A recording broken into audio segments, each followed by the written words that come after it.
Fala, minha galera, sejam todos bem-vindos a SegVita, Segurança, Vida e Trabalho. Pessoal, é com imensa satisfação que eu vos apresento a nossa NR de número 20, é a nossa playlist, dando continuidade aqui no nosso episódio 13, iremos discorrer sobre noções básicas de segurança de processo da instalação. Sejam todos vocês bem-vindos. Galera, logo de cara, fazer a pergunta-chave do nosso tema hoje, né?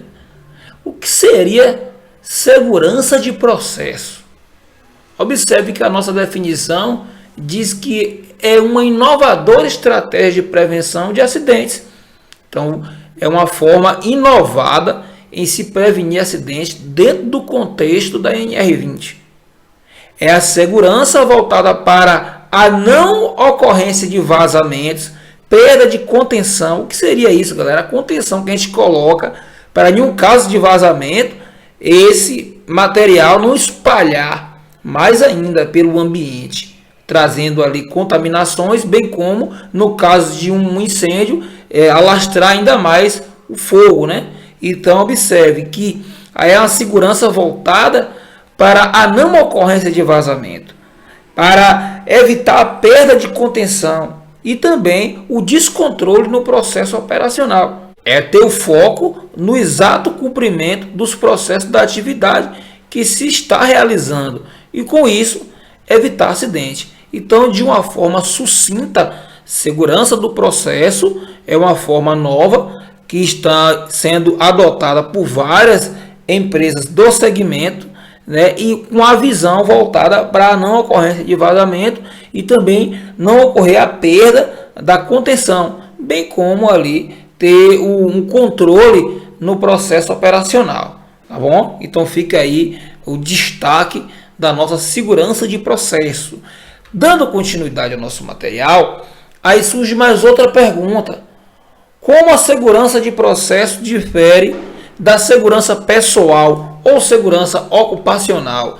Observe, destacamos para vocês aqui dois detalhes. Você tem ali segurança de processo e segurança ocupacional. Segurança de processo, minha galera, visa ali tá prevenindo acidentes catastróficos de processo. Já a segurança pessoal ou ocupacional, ela visa ali a seguridade do trabalhador, aquela que a gente já conhece aqui na SegVita, né? Evitar ali escorregões, tropeções, quedas, choque elétrico.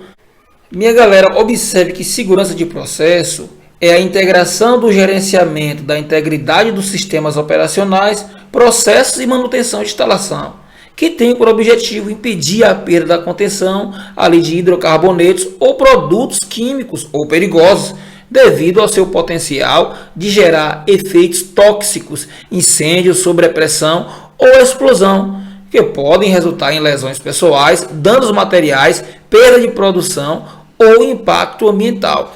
Galera, a gente trouxe essa definição bem mais elucidativa na nossa introdução. Então, isso que está aqui também é uma forma de estar destacando o que é segurança de processo. Agora, de uma forma simplista e bastante elucidativa, ficamos com isso aqui na mente, tá bom? Segurança de processo, né, não passa de uma segurança que está voltada para a não ocorrência de vazamentos, também evitar perda de contenção, descontrole no processo operacional. Beleza? Isso aí é uma forma simplificada de se definir segurança de processo. Agora, com uma forma mais detalhista, né, não passa de integração de gerenciamento, ou seja, eu vou gerenciar toda a situação, eu vou acompanhar, né, eu vou estar observando a integridade de sistema, a parte operacional, o processo também, a manutenção de instalações, que tem por objetivo impedir a perda de contenção. Tá vendo? Aí de vários produtos, não é só hidrocarbonetos. Você tem produtos químicos também, produtos perigosos, dentre eles gases, devido ao seu potencial de gerar efeitos tóxicos, também incêndio, sobrepressão ou até mesmo explosão. Então, segurança no processo, ela visa tudo isso daí, evitar esses tipos de acidentes dentro desses tipos de ambiente. Aí a gente dá o nome de segurança de processo.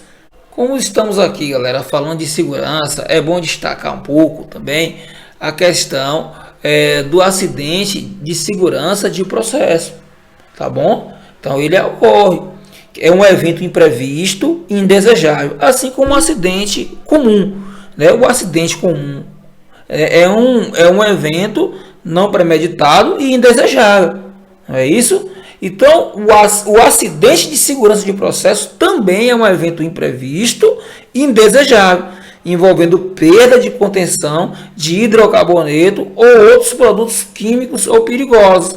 Tá vendo? Então, eu tenho ali uma perda, eu tenho ali um imprevisto, algo indesejável, mas que dentro desse acidente eu estou envolvendo ali a perda da própria contenção ali dos materiais. O material está contido em um recipiente, em um ambiente, e houve um vazamento. E esse material pode ser hidrocarboneto, produtos químicos ou perigosos, e essa perda é aquela acima do limite tolerável. Pode ter um vazamento, pode ter uma perda de contenção, mas nada exorbitante.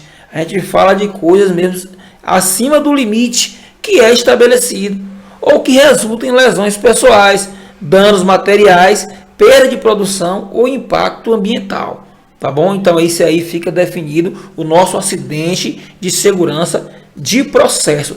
Sempre lembro, quando eu falo acidente de processo ou segurança de processo, eu estou falando de um ambiente onde eu tenho materiais químicos, materiais perigosos, explosivos, materiais de extrema periculosidade, do ponto de vista da segurança. A gente faz aqui também um contraponto entre segurança de processo versus a segurança operacional. Observe que a segurança de processo, dentro do contexto de acidentes organizacionais, você tem eventos mais raros. Por que mais raro, galera? Porque como a gente lida com materiais extremamente perigosos, a preocupação com a segurança também é extrema. É por isso que são eventos mais raros, por exemplo, do que acidentes de queda de altura, como você vê em uma construção civil, desmoronamento, choque elétrico. É mais comum. Agora, acidente de processo, por isso que é bom ter esse destaque, processo. Eu estou falando de um ambiente muito perigoso. Então, os eventos acidentais são mais raros, apresentam múltiplas causas envolvendo várias pessoas em diferentes níveis de organização ou da organização. Observe que quando eu tenho um acidente de processo, ele vai estar apresentando várias causas, envolve várias pessoas em diferentes níveis da organização, daquela instituição. Então você vai ter várias pessoas envolvidas, várias pessoas afetadas. Os efeitos de maior severidade e que se propagam, claro, o motivo que a gente já falou, quando tem um vazamento, ou tem um perda de contenção, e a propagação desse acidente, ele pode ir além da nossa imaginação, a depender da gravidade. Observe que o contraponto nosso é a segurança ocupacional. São acidentes individuais, mais numerosos, envolve uma pessoa ou um pequeno grupo de pessoas que são simultaneamente agentes e vítimas do acidente. Observe, muitos acidentes, isso já é um relato feito pelo próprio Ministério do Trabalho, muitos acidentes é oriundo por falha humana. Então são mais numerosos. Dentro de um ambiente perigoso, dentro de um ambiente onde eu trabalho com material líquido combustível inflamável, eu posso ter acidente individual. É um acidente que são mais numerosos, mas não necessariamente envolveu material explosivo. Vamos dizer assim, às vezes foi uma queda, um tropeção, o cara escorregou, entendeu? Então eles são mais numerosos, envolvem uma pessoa ou pequeno grupo de pessoas que são simultaneamente agentes e vítimas do acidente. Muitas vezes o próprio cara que é vítima, ele mesmo que é o agente causador do acidente, tá bom? As consequências para essas pessoas podem ser severas, mas a propagação dos efeitos é eliminada. Por quê? Porque não envolveu material, vamos dizer assim, perda de contenção, não envolveu uma perda de material considerável. Às vezes nem ocorre o acidente envolvendo material, como eu já falei. Às vezes o cara escorregou, às vezes o cara tomou uma topada, às vezes acontece de uma falta de atenção, aí você tem ali um pequeno acidente. A depender do segmento, se é um posto de gasolina, se eu trabalho em uma refinaria, se eu trabalho embarcado ali em uma plataforma, vai depender.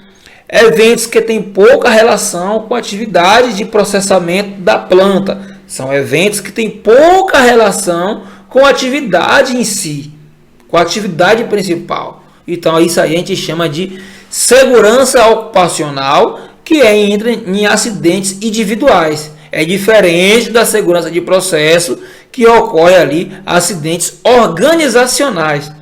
Tá bom? Vamos lá. Pessoal, entenda a questão da barreira, né, e da camada de proteção. A perda de contenção ela é muito séria. Observe, eu trabalho com gás. Eu tenho um material ali pressurizado. Aquele cilindro tem que estar ok. Essa é a minha barreira. Essa é a minha camada de proteção. Observe essa imagem do ovo, não é? Se eu perder essa camada de proteção, que é a casca, todo o material interno ele vaza. E a depender do tamanho do recipiente, aí é um ovo, eu posso estar falando de um tanque aí de 100 mil litros de combustível, eu posso ter uma propagação além da nossa imaginação. Então a barreira e camada de proteção é importante. A perda da contenção pode gerar um acidente em grandes proporções.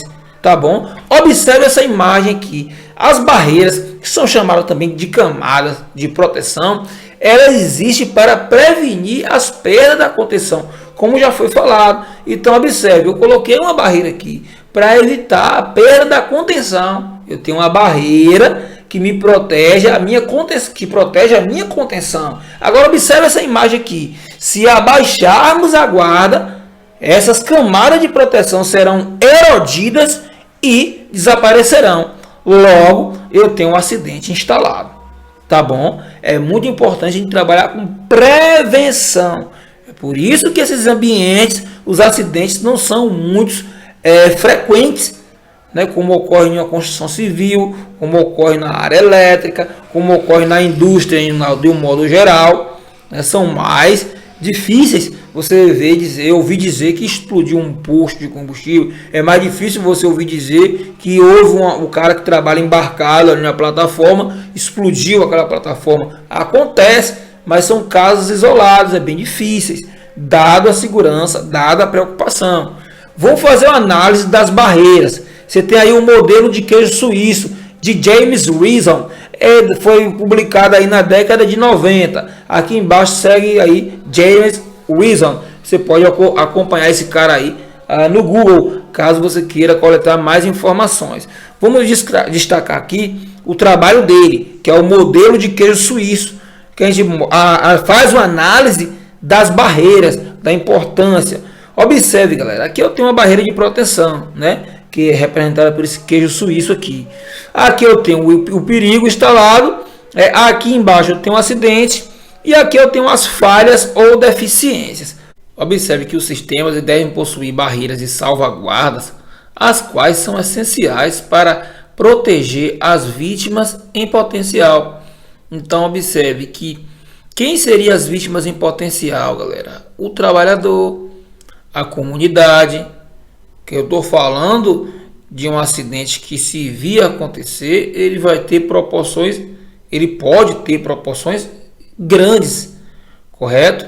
Então esse sistema ele deve possuir barreiras e salvaguardas, as quais são essenciais para proteger as vítimas em potencial.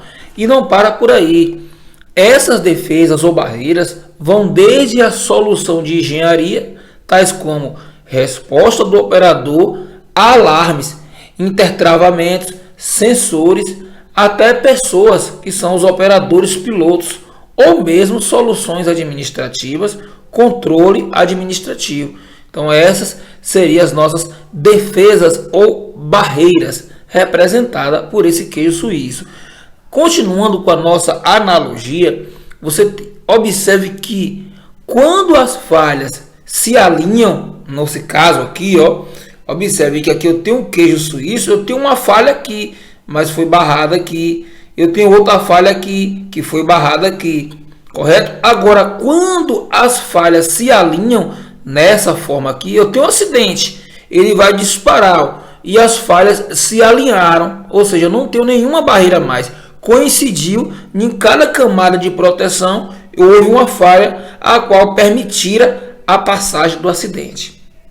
Então, quando as falhas se alinham, a energia de risco poderá ser transferida, resultando em quem? No acidente. Tá bom, minha galera? Observe que as barreiras podem ter falhas ou deficiências que poderão degradar ou aumentar. Então, entre falhas e deficiências, eu posso ter ali uma falha ou uma degradação. É importante que, para que não ocorra essa degradação, eu tenho ali manutenção, eu tenho ali o gerenciamento também das minhas proteções, tá bom? Essa é uma análise bem bacana de James Reason, de 1990 aí, e funciona até hoje. Observando também que as barreiras, elas podem ser tanto físicas quanto também humanas, né? Tem pessoas ali para responder pela segurança, um técnico de segurança, um engenheiro de segurança ou até mesmo um próprio operador que trabalha com segurança. Ele também representa uma barreira, tá bom? Observe, minha galera, que os buracos na camada de proteção surgem por dois fatores básicos. Dentro do modelo simplificado, todas as atividades e processos são altamente interconectados. Então, existem conexões entre eles. Observe o perigo, né? Essa imagem aqui está mais valorada. Eu tenho aqui o perigo, ele esbarrou na barreira. Eu tenho aqui de novo o perigo, ele passou por uma barreira, mas ficou ali travado na segunda camada. Agora observe que quando eu tenho um alinhamento do perigo, eu dou a sequência ao acidente. Então, uma barreira pode representar a tecnologia, a outra pode representar o sistema de gestão, tá bom? E a outra pode representar os fatores humanos. Então, quando a tecnologia não funciona, quando o sistema de gestão não funciona e quando o fator humano não funciona, gera aí o acidente. Entre os dois fatores, destaco para vocês falhas ativas, né? É o nosso primeiro fator. Estou ligado a pessoas que fazem parte do sistema, ou seja, são atos abaixo do padrão. Deslize, lapso, erros, violações de procedimentos tem impacto de curta duração sobre o sistema de defesa. Agora, por exemplo, aqui, uma situação de Chernobyl, né, na madrugada de 26 de abril de 86. Né, e observe qual foi ali um breve relato desse acidente.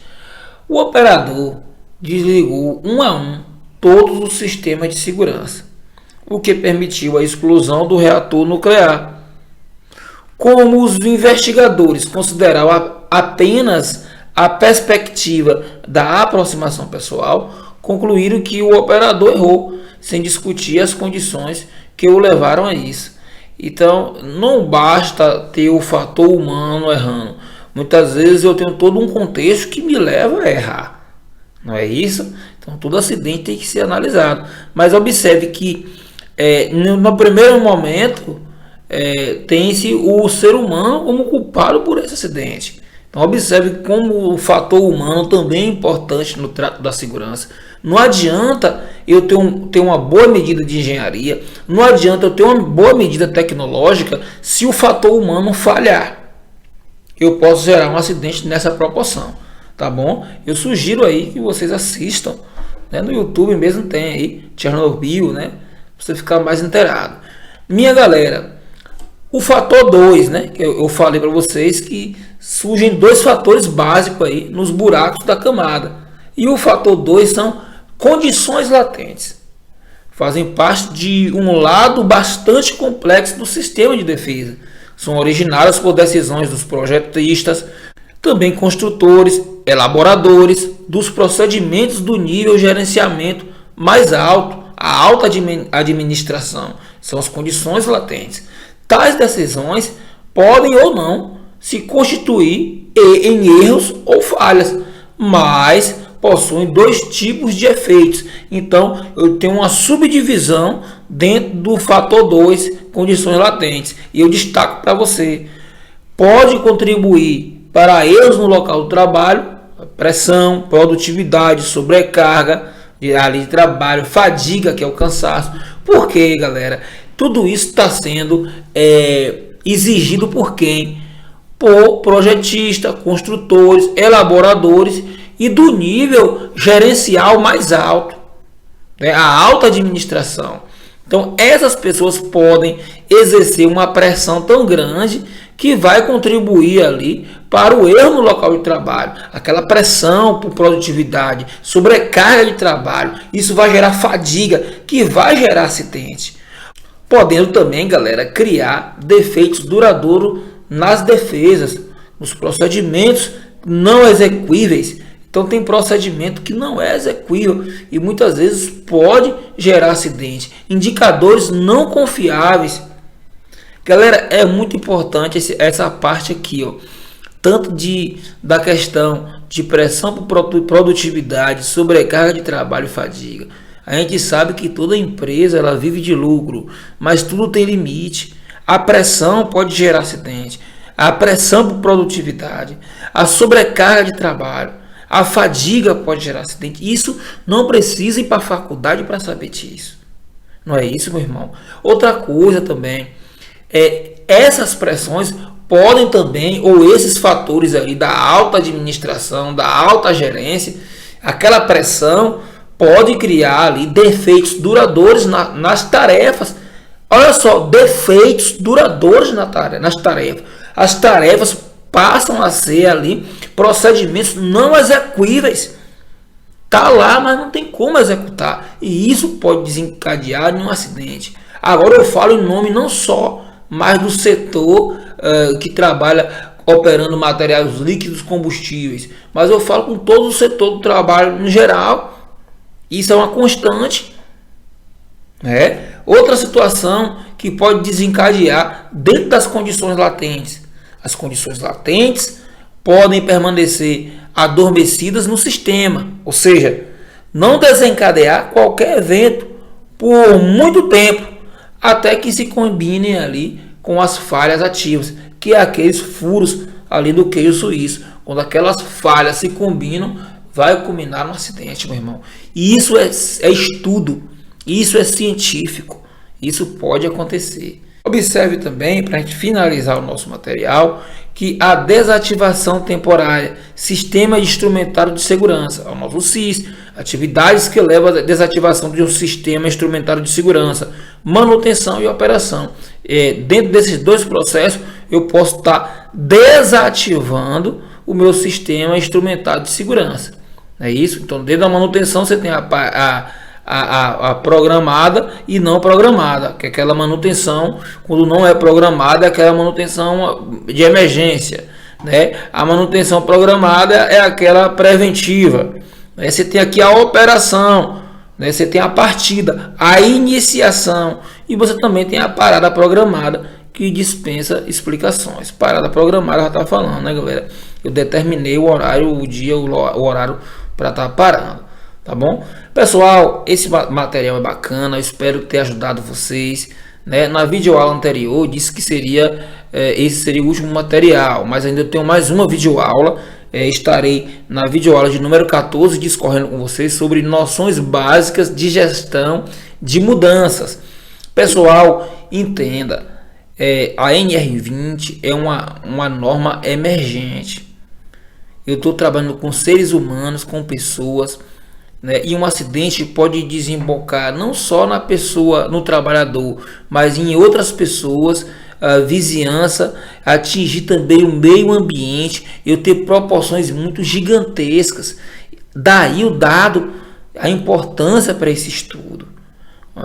Acompanhe o material com carinho, estude, preste atenção, para que você possa de fato ser uma daquelas barreiras do queijo suíço do nosso amigo James, tá bom, meu irmão? Forte abraço do seu amigo, sempre com o oferecimento dela, Segue Vita, Segurança, vida e trabalho.